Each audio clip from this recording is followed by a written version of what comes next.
Si vede il mare e si sente il rumore delle onde dalla finestra dell'asilo giardino infantile di Caviborgo a Lavagna. La luce del sole riempie e scalda gli ampi spazi dove ad oggi sono custoditi e accolti 19 bambini che insieme alle maestre quest'anno hanno compiuto passi importanti nel loro cammino di crescita.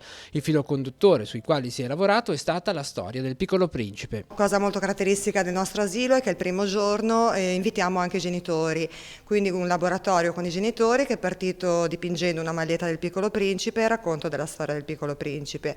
Poi durante l'anno abbiamo appunto preso il libro e concentrandoci su alcune parti abbiamo sviluppato alcuni argomenti come i pianeti, come appunto il prendersi cura di una rosa. Infatti abbiamo piantato la nostra rosa nel nostro giardino con i bimbi. Una struttura che fino a qualche anno fa era gestita dalle suore e che ora è in mano ad una fondazione che ha sempre mantenuto lo stretto contatto con la comunità del borgo e la sua parrocchia.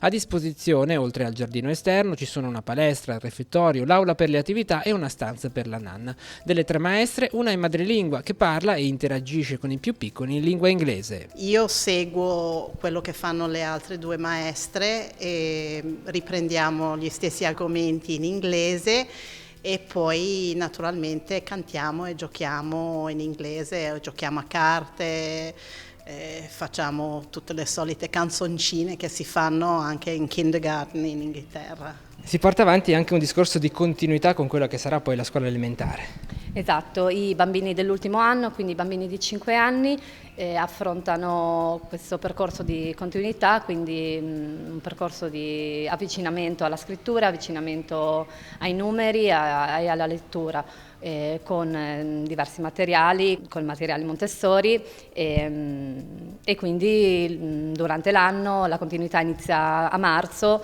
vengono portati i bambini alla scuola Vera Vassalle e si inizia un progetto di continuità che si conclude con una festa finale alle scuole Riboli.